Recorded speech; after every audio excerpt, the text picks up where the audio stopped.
আসসালামু আলাইকুম friend, welcome to Asma kitchen.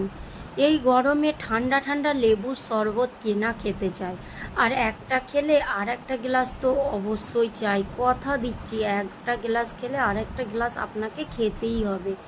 তো এই যে ঠান্ডা ঠান্ডা শরবতটা আমি কিভাবে বানাচ্ছি চলুন দেখে নিন।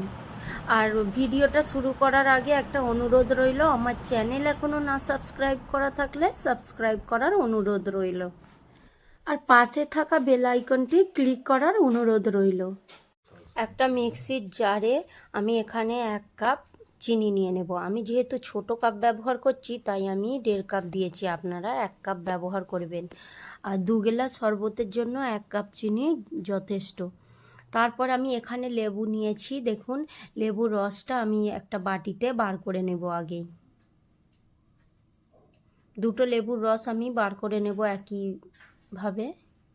এখানে আমি রসটা বার করে নিয়েছি, আর তারপরে আমি একটা কাঁচের বোল নিয়ে নেব, তার মধ্যে আমি 2 গ্লাস মাপ করে পানি দিয়ে দেব। তারপর যেই চিনিগুলো আমি গুঁড়ো করে রেখে দিয়েছিলাম সেইগুলো সব ঢেলে দেব এর মধ্যে, দিয়ে আর ভালোভাবে মিক্স করে নেব। আর এর মধ্যে ছোট ছোট দানা চিনি থাকে, সেইগুলো একটু ভালো করে মিশিয়ে নিতে হবে। আর তার মধ্যে দিয়ে দেব আমি সামান্য বিট লবণ।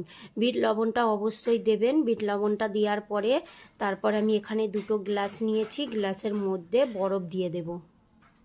বরফ দিয়ে আমি যে শরবতটা গুলে রেখে দিয়েছিলাম সেটা আমি ছেঁকে নেব 2টো গ্লাসের মধ্যে। আর তারপরে আমি যে লেবুর রস বার করে রেখেছিলাম সেই লেবুর রসটা দিয়ে ভালোভাবে মিশিয়ে দেব। মিশিয়ে দেওয়ার পর দেখুন আমার ঠান্ডা ঠান্ডা লেবুর শরবত একেবারে রেডি। এতক্ষণ আমার ভিডিওটা দেখার জন্য অসংখ্য ধন্যবাদ। এরকম নিত্য নতুন ভিডিও পেতে আমার চ্যানেলে চোখ রাখুন। আল্লাহ হাফিজ।